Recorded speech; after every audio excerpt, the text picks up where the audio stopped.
The game that you're looking at right now is called S.C.A.T, Special Cybernetic Attack Team. And not only is it one of the many games on the Nintendo Switch Online service, but it's one of the many games that we have not covered on the Nintendo Switch Online review crew. This summer, we're going to be filling in the classic Nintendo Entertainment System and Super NES games that we missed, including Adventures of Lolo, the aforementioned S.C.A.T, and Double Dragon 2: The Revenge. These three games were added to Nintendo's online service years ago, but the question still remains. Are any of these games actually worth playing? To answer that question, I decided to flip through the pages of Electronic Gaming Monthly, Video Games and Computer Entertainment, Mean Machines, and more classic magazines to see what the critics said back when these games first came out.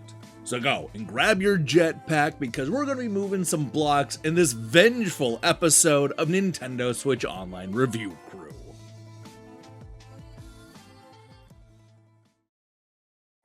Tiger puts arcade action in the palm of your hand.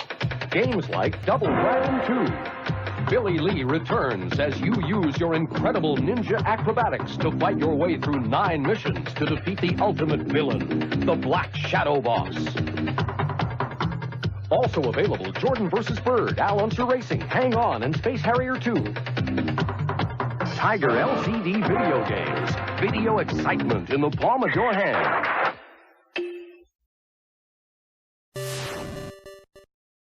Although we talk a lot about shoot-em-ups of the 1980s and 90s, these tend to be the 16-bit hits that made waves on the Genesis and Super NES. However, there were a few shooters for the 8-bit Nintendo Entertainment System that somehow managed to overcome the hardware limitations and become either must-play hits or at least well-regarded cult classics. That's certainly true of the unfortunately named S.C.A.T, Special Cybernetic Attack Team, a game set in the distant future of 2029 where heroes Arnold and Sigourney use jetpacks to fly around the screen, shooting down aliens and liberating New York City and the rest of the world. In other words, it's Natsume's version of Forgotten Worlds, only with 8-bit graphics and a female co-lead. Now, when it comes to the reviews, the critics were mostly on the side of S.C.A.T. Electronic Gaming Monthly, for example, gave the game an average score of 7.5 out of 10 and praised what it was able to do on the NES. Ed noted that long, hard, and intense shooters don't come along very often. The graphics are exceptional and come off very well on the NES. Smooth scrolling and great gameplay help make this better than average. I like it. Steve also liked it, but was frustrated by the hardware limitations. S.C.A.T takes the basic theme of Forgotten Worlds and throws it onto the NES. The action is intense, and the game only suffers from a lack of visual clarity caused by some flickers when there's too much going on. I imagine that these technical issues were what led Nintendo Power to give the game a 3.1 out of 5, though they weren't really clear on their criticisms. GamePro, on the other hand, went as high as a 4 out of 5, raving about the world building. This is in line with the 8 out of 10 that S.C.A.T got from Video Games and Computer Entertainment, who concluded that it obviously has some familiar features about it, but is nonetheless a well-crafted and enjoyable game. The graphics are interesting, with variable scrolling and little flicker. The soundtrack is equally good throughout, explosions, music, and all. All in all, it's a fun game that should be given a look. And you know what? I agree, so you should definitely go and check it out on Nintendo Switch Online if you haven't already.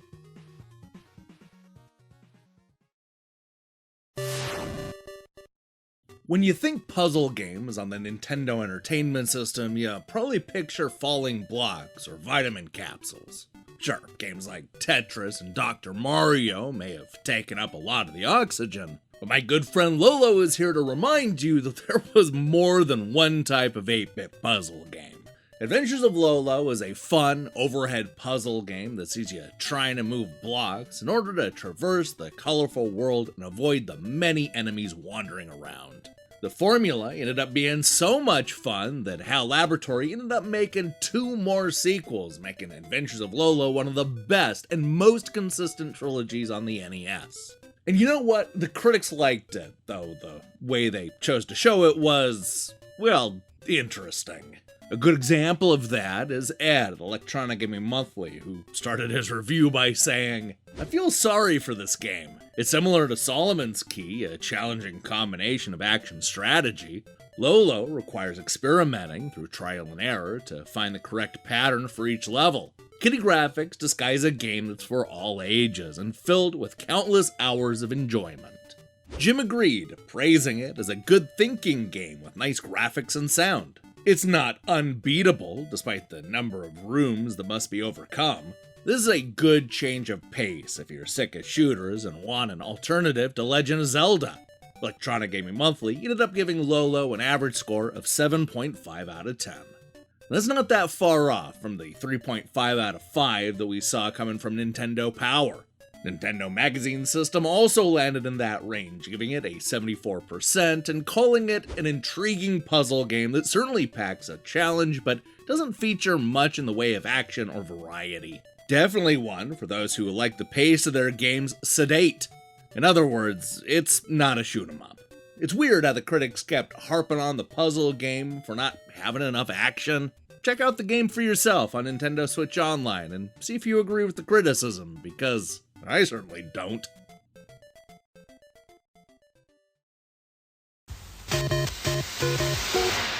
We are Nintendo Ultimate TV Game System. We challenge all players. You cannot beat us. Aim your zapper gun. You cannot beat us. Even with your robot partner. You cannot beat us. Score 1 million. You cannot beat us. Discover new worlds. You cannot beat us. We are Nintendo. We challenge all players. You cannot beat us.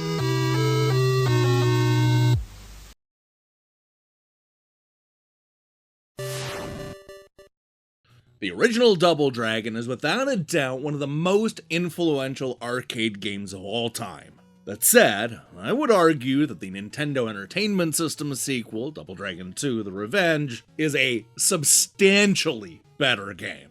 It tells a cinematic story that is spread across a number of incredibly creative stages, all designed to push the Nintendo Entertainment System to the limits. And you know what? It works! Because this is, at least in my opinion, the franchise's high water mark. But let's go ahead and see if the critics agree with my full-throated endorsement of Double Dragon 2. Based on the reviews over at Electronic Gaming Monthly, the critics definitely agreed with me. Ed called it every bit as good, and even better than the first. New moves, new screens, new graphics, excellent player control, and multiple difficulty levels. Double Dragon 2 is easily the best kick-and-punch game ever made. Once again, Jim is here to back Ed up. Double Dragon 2 represents a phenomenal improvement over the original Double Dragon. The graphics, gameplay, and two-player interaction all combined to blow Double Dragon out of my NES. EGM gave the sequel an average score of 8 out of 10. On the other side of the coin, we have Video Games and Computer Entertainment, who gave Double Dragon 2 the lowest score that I could find, a 6 out of 10. If at first you succeed, you do a sequel. This seems to be the motto of movie makers, and more recently, of game makers. Double Dragon 2 is the sequel to Double Dragon. It retains the strong points of the original, but improves on it in many ways. It is, by my way of thinking, a successful sequel. That said, they ended up complaining about the challenging stages and that the frustrating obstacles can sometimes lead to deaths that are outside of your control. Now, across the pond, we saw Double Dragon 2: The Revenge earn high scores from the British critics. For example, Nintendo Magazine System ended up going as high as an 84%. Mean Machines, on the other hand, went with an 80% and gave it a high recommendation. Julian argued that although Double Dragon 2 looks a bit rough around the edges, it's great fun to play. The multitude of baddies to bash and the sheer variety of backdrops and weapons make this one stand heads and shoulders above most Nintendo beat-em-ups. I absolutely agree. This is definitely one of the best 8-bit brawlers, and it's leagues better than either the Genesis or the arcade sequel. Give it a play. Double Dragon 2: The Revenge. Raw power for your NES. 9 incredible missions. 2-player simultaneous action. Double Dragon 2 from Acclaim. The best action game ever. Hey, thanks for watching us break down these reviews. If you liked what you saw here, then you should know that we post new episodes every time Nintendo adds new retro games to their service. In fact, I kind of expected they would have announced something this week since it's been 3 weeks since they've given us anything. But no, here we are, so I guess we get another one of these recap episodes. Oh well, at least we get to mark 3 more games off the list. Let's see what happens next week. Now, here's the question I have for you. What NES game do you keep going back to? Like, you seriously have no idea how much I play Mighty Final Fight and Codename Viper. I really do love those old 8-bit Capcom games, apparently. Let me see your picks in the comments below. In other news, we'll be back on Monday with a look at 8-bit movie adaptations. Expect a whole lot of crap. While you wait for that, I strongly recommend you click that subscribe button and support what we're doing here. Until then,